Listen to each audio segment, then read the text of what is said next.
Assalamualaikum warahmatullahi wabarakatuh. Bismillah walhamdulillah wassalatu wassalamu ala rasulillah Sayyidina wa maulana Muhammad ibn Abdullah wa ala alihi wa sahbihi wa man walah wa la hawla wa la quwwata illa billah, amma ba'd. Alhamdulillah, puji syukur kehadirat Allah subhanahu wa ta'ala, malam hari ini ditakdir kumpul dalam majlis maulid, majlis ilmu. Mudah-mudahan Allah subhanahu wa ta'ala mengampuni dosa-dosa kita. Mudah-mudahan berkat maulid yang kita baca, kita dimuliakan oleh Allah subhanahu wa ta'ala dan juga mendapatkan mahabbah, kecintaan daripada Rasulullah sallallahu alaihi wasallam. Amin ya rabbal alamin. Hadirin hadirat rahimakumullah, meneruskan pembacaan kitab Risalatul Mu'awanah karya Qutbid Da'wah wal Irsyad Al-Habib Abdullah bin Alawi Al-Haddad. Terakhir yang kita bahas yaitu mengenai ayat-ayat Al-Quran yang menjelaskan tentang pentingnya dakwah, mengajak kepada kebaikan. Juga hadis-hadis Nabi SAW yang menjelaskan juga tentang fadilah, keutamaan daripada dakwah, mengajak manusia untuk kembali kepada Allah subhanahu wa ta'ala. Dan juga Nabi mengingatkan bahwa paling dicintainya makhluk di sisi Allah yaitu yang banyak memberikan manfaat kepada makhluk yang lain. Kita lanjutkan pembacaan kitab ini. Beliau mengatakan, waqad hasani alam tithali hadzal amr al-azim. Saya mendapatkan dorongan untuk menjalankan tugas ini. Yang dimaksud tugas itu adalah dakwah. Dakwah, ngajak-ngajak orang kepada kebaikan, ngajak-ngajak orang kepada jalan Allah subhanahu wa ta'ala, jalan yang diridhai oleh Allah subhanahu wa ta'ala. Kenapa? Karena beliau, pengarang kitab ini, ingin mendapatkan janji yang baik, yang mulia, yang telah disediakan oleh Allah subhanahu wa ta'ala bagi orang-orang yang hobinya itu ngajak-ngajak orang untuk melakukan kebaikan. Itu ada janji-janji Allah bagi orang-orang yang kebiasaannya seperti itu, seneng ngejak api-api, yang bagus-bagus, ngajak orang. Itu mereka dapat janji dari Allah subhanahu wa ta'ala, pahala, rahmat, surga, ampunan dan lain-lain. Nah, yang meminta supaya kitab ini dikarang dalam bentuk dakwah ilallah, dalam rangka untuk ngajak orang kepada kebaikan, yaitu teman beliau Habib Abdullah Haddad ini. Yang minta supaya dikarang kitab ini temannya sendiri, yaitu seorang yang soleh, yang tujuannya ingin mendapatkan ridha Allah subhanahu wa ta'ala. Maka dikaranglah kitab ini, Risalatul Mu'awanah. Harapannya supaya menjadi orang-orang yang menjalankan perintah Allah, juga ngajak yang lainnya supaya menjalankan perintah Allah. Harapan beliau ngarang kitab ini supaya mendapatkan pahala yang besar dari Allah subhanahu wa ta'ala, yang kedua. Dan yang ketiga, supaya mendapatkan ma'unah, bantuan dari Allah subhanahu wa ta'ala. Karena ketika ada orang minta sama kita supaya dibuatkan sesuatu, kalau kita berikan permintaannya dia, berarti kita memberikan pertolongan, bantu. Nah, kapan kita membantu orang, kita akan mendapatkan bantuan dari Allah subhanahu wa ta'ala. Juga yang terakhir, karena beliau ini menyelesaikan atau membantu hajatnya orang. Ada orang datang punya hajat. Hajatnya apa? Pengen dikarangkan satu kitab untuk dibuat pegangan hidup. Maka hajatnya ini diselesaikan sama pengarang kitab ini. Harapannya juga hajat-hajat pengarang ini semuanya disampaikan oleh Allah Subhanahu wa taala.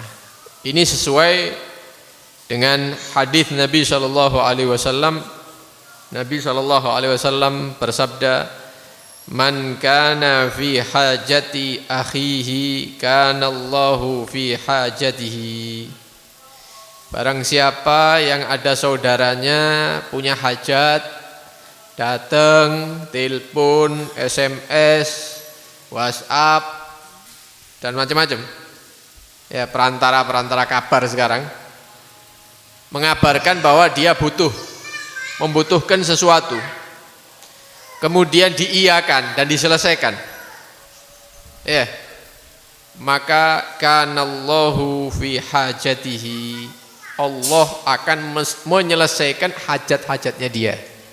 Sebagaimana dia menyelesaikan hajat saudaranya, maka hajatnya akan diselesaikan oleh Allah Subhanahu wa taala. Ini kadang-kadang kita punya masalah-masalah atau hajat-hajat yang tidak terselesaikan. Itu bisa jadi sebelum itu, beberapa hari sebelum itu ada saudara kita yang membutuhkan bantuan kita, ternyata kita tidak bantu. Akhirnya apa yang terjadi? Urusan kita tidak selesai juga. Kenapa? Karena Allah menyaksikan. Ketika ada saudara datang kepada kita atau menghubungi kita, itu minimal dia sudah, apa bahasa kita ya, wis, kalau bahasa Jawa itu rai gedek sudah ya, sudah wis malunya hilang sudah. Kenapa? Wis kepepet, mau apa lagi? Berani menghubungi kita, berarti dia itu sudah apa? Sudah siap malu begitu ya. Menghubungi, assalamualaikum, waalaikumsalam, ana ada perlu, ana ada hajat, begini dijelaskan. Kemudian Allah menyaksikan kita. Ketika kita diomongi tadi itu, kita termasuk orang yang mampu apa enggak menyelesaikan hajat orang tadi itu. Kalau kita mampu dan kita menyelesaikan urusannya dia, hajatnya dia, maka Allah siap-siap. Kapan orang ini punya keperluan, kepepet, langsung dikasih jalan sama Allah. Kenapa? Karena waktu itu ada saudaranya yang minta tolong, diselesaikan. Apalagi saudaranya datang ke rumahnya kita, ngetok pintu kita, masuk ke rumah kita, kemudian menyampaikan hajatnya. Kalau kita mampu jangan ditolak. Kenapa? Karena kebaikannya akan kembali kepada kita dan keluarga kita. Ini banyak orang yang menyangka kalau menyelesaikan hajatnya orang itu, maka dia buang energi, buang waktu, sia-sia. Enggak ada yang sia-sia. Semuanya ada balasannya, kecuali kalau kita tidak mampu. Ya, saya ini kepepet begini ya, didatangi orang, ditagih setiap hari, saya tidak punya uang, saya pinjam uangnya ente dulu misalnya. Kalau mampu tidak apa-apa, kalau tidak mampu ya jadi paksa. Oh iya mas-masan istri saya tak jual ya jangan. Kalau mampu selesaikan, kalau enggak cari solusi lain begitu. Wib akeh wong goro saiki. Pura-pura nangis, pura-pura lesu, goro kabeh. Ya. Kalau kita tidak tahu itu benar atau bohong, ya kita tolong dia husnudzon, perkara dia nipu atau enggak ya urusan dia dengan Allah. Kecuali kalau orangnya memang kita tahu 100% memang tujuannya untuk menipu. Jadi kalau dia sudah datang ke rumah kita, ya berarti dia sudah menumpahkan ma'ul wajah kalau dalam bahasa Arab itu. Wajahnya itu sudah dipermalukan depannya kita. Jangan sampai dia pulang sia-sia begitu. Selesaikan kalau bisa semuanya, kalau tidak bisa semampunya. Kalau tidak bisa sama sekali, dicarikan solusi bareng-bareng, dipikir bareng gitu. Ya, suatu saat ketika kita punya hajat akan disampaikan oleh Allah Subhanahu wa taala. Kemudian kata Nabi SAW, Wallah fi aunil abdi ma kana al abdu fi auni akhi. Dan Allah Subhanahu wa taala selalu memberikan pertolongannya kepada hamba jika hamba tersebut selalu menolong saudaranya yang membutuhkan. Dengan materinya dia, dengan pikirannya dia, dengan tenaganya, atau hanya sekedar mendengarkan keluhannya dia. Wiki kerjaane ngersulot tok wis aja nang omahane wis ngeluh. Minimal kalau tidak bisa bantu kita dengarkan dia cerita. Kita doakan, mudah-mudahan urusannya diselesaikan sama Allah, dapat bantuan dari Allah Subhanahu. Kapan kita itu memberi pertolongan kepada saudara kita, maka kita akan selalu ditolong oleh Allah Subhanahu wa taala. Nah, ini kadang-kadang di daerah-daerah itu, di setiap zaman itu ada manusia-manusia yang dia itu diciptakan sama Allah kerjaane mulai enom sampai wafat menyelesaikan hajatnya orang. Mulai muda, si arek, si durung kawin, itu seneng menyelesaikan hajatnya orang gitu. Lebih muda dari saya, belum kawin. Itu kalau ada tetangganya atau orang yang dia kenal mau mantu itu didatangi sama dia. Si arek, belum kawin masih, datang ke situ, assalamualaikum. Katanya mau mantu ya, iya. Ya apa? Lancar semua urusannya, begini. Saya kepikiran ini misalnya cateringnya, soalnya bayarnya sekian misalnya. Oh teropnya belum, oh butuh ini butuh itu. Oh ya besok saya kesini lagi. Besok datang bawa uang, dikasih uangnya sama orang-orang ini yang butuh ini. Padahal lebih muda dari saya, tapi memang diciptakan untuk menyelesaikan hajatnya orang. Jadi keliling, kalau sing meninggal datang dia, tanya, tahlil ya nanti malam. Oh ya, ngirim aqua 10 dus. Seneng gitu, nulung orang, menyelesaikan hajatnya orang. Ya kadang-kadang itu berlanjut sampai dia kawin, sampai dia tua. Jadi dikenal sama masyarakat, ini orang, ini ustadz, urusannya siapapun yang datang sama dia pasti selesai. Pasti ada solusinya. Itu ada orang-orang seperti itu sampai zaman sekarang ini ada, disediakan memang sama Allah. Dan itu tidak mudah. Kalau kita mau nyuntuh, tidak gampang seperti itu. Ngeluh. Tapi untuk orang-orang itu satu kebahagiaan. Jadi rumahnya itu terbuka 24 jam. Datang satu orang, baik dari kota, dari desa, dari kabupaten atau datang duduk. Assalamualaikum, waalaikumsalam Ustaz. Saya mau mantu begini. Oh ya Masya Allah. Kapan? Seminggu lagi. Oh sebentar masuk. Kayak 1 juta, 2 juta. Loh itu sudah biasa gitu. Itu sudah umum. Di masyarakat itu sudah umum. Nanti ada apa misalnya mau urusan apa, jual tanah dan lain-lain, datang ke dia. Doakan Ustaz, saya mau jual tanah begini. Oh saya doakan mudah-mudahan laku, mudah-mudahan barokah, mudah-mudahan begini. Laku betul. Ditungani. Nanti kalau ada sing ruwet-ruwet, ya ini sudah mau jadi, cuman urusan ininya ruwet, ada di kelurahan, ada ini. Dia turun tangan, Ustadz telepon, assalamualaikum. Ini tolong ya, dibantu begini. Diselesaikan. Pakai namanya Ustadz ini. Yang datang lagi misalnya Ustadz saya nyari pekerjaan misalnya, ya dicarikan sama dia. Gimana kerja ini, mau apa enggak? Oh ya alhamdulillah jadi. Saya mau kawin Ustadz, belum punya jodoh, mungkin bisa dicarikan, ditolak. Semuanya diselesaikan hajatnya. Nah orang-orang yang seperti ini yang paling dicintai sama Allah. Dan di zaman kita di Pasuruan itu ada orang-orang seperti ini. Semua urusannya manusia diselesaikan sama dia. Jadi kerjaane menyelesaikan, nyampaikan hajatnya orang. Akhirnya hajatnya dia digampangkan semua sama Allah.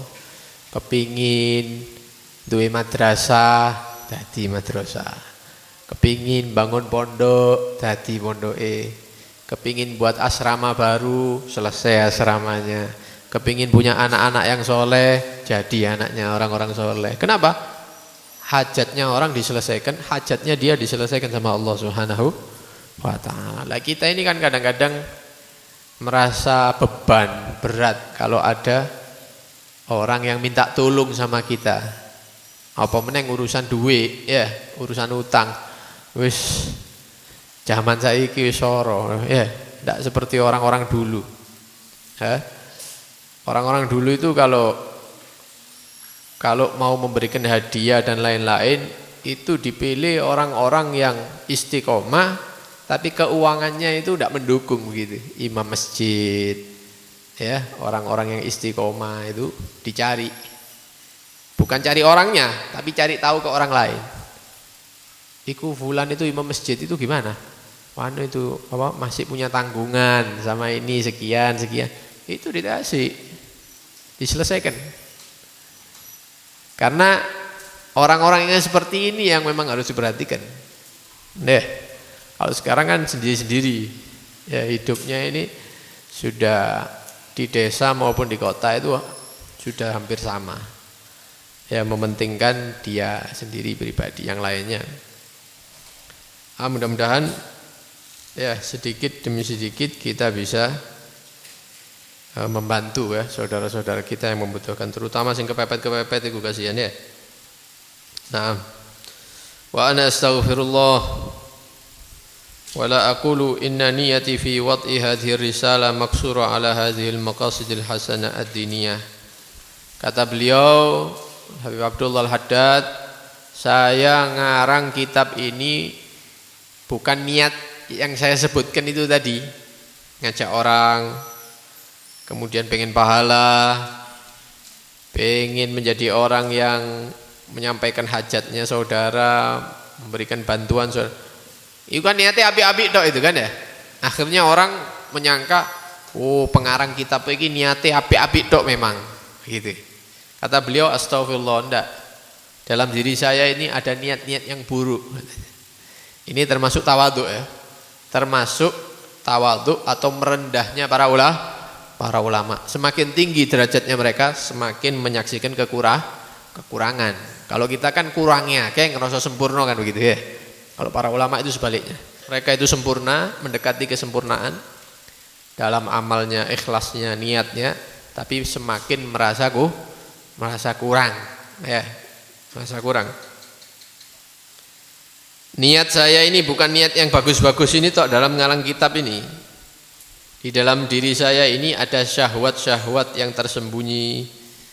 Ya, ada keinginan-keinginan duniawi. Mungkin kepingin dibilang pinter ngarang kitab, wali, orang soleh. Itu masih ada dalam diri saya kata beliau, padahal tidak ada. Yang seperti itu kan ya kita ini yang seperti itu ya, pengen diakui wali, pengen diakui soleh, pengen diakui istiqomah. Kemudian beliau membawakan ayat wa ma ubarri'u nafsi innan nafsa la ammaratun bisu, dan aku tidak mensucikan nafsuku karena nafsu itu selalu mengajak kepada keburukan. Illa ma rahima rabbi, kecuali orang-orang yang dirahmati oleh Allah Subhanahu wa ta'ala. Inna rabbi ghafurun rahim, sesungguhnya Tuhanku Allah Subhanahu wa ta'ala maha mengampuni dan maha penyayang. Dan kata beliau, nafsu itu adalah musuh bagi kita semua. Dan musuh kalau ada dalam diri kita, jangan merasa aman dari serangannya kapanpun. Harus siap. Ya, kalau pasukan itu harus selalu pegang senjata. Karena musuhnya dekat. Bukan musuh yang jauh. Nafsu itu ada dalam diri kita. Jadi harus selalu waspada. Bahkan ini adalah musuh terbesar bagi manusia, sebagaimana disabdakan oleh Nabi SAW, a'da aduwika, musuh terbesar kamu wahai manusia, nafsukallati baina jambek, hawa nafsumu yang ada dalam pribadi diri kamu masing-masing. Yang ngajak kita maksiat siapa? Nafsu kita. Yang ngajak kita melanggar siapa? Melanggar agama. Ya nafsu kita, syahwat kita, hawa nafsu kita. Yang ngajak kita untuk menyaksikan yang diharamkan siapa? Ya hawa nafsu kita. Berarti itu musuh kita dalam diri kita sendiri. Yaitu musuh terbesar kita. Karena itu dikatakan oleh seorang penyair, tawakki nafsaka, hati-hati kamu daripada hawa nafsumu sendiri. La ta'man ghawailaha, jangan merasa aman daripada tipu daya nafsumu. Fan nafsu akhbathu min sab'ina syaitana, karena hawa nafsu itu lebih berbahaya dari 70 setan. 70 setan ganggu kita, menggoda kita, memperdaya. Dibanding dengan hawa nafsu kita yang ada dalam diri kita, lebih bahaya hawa nafsu kita. Karena itu kita mohon kepada Allah Subhanahu wa taala, Allahumma alhimni rusydi.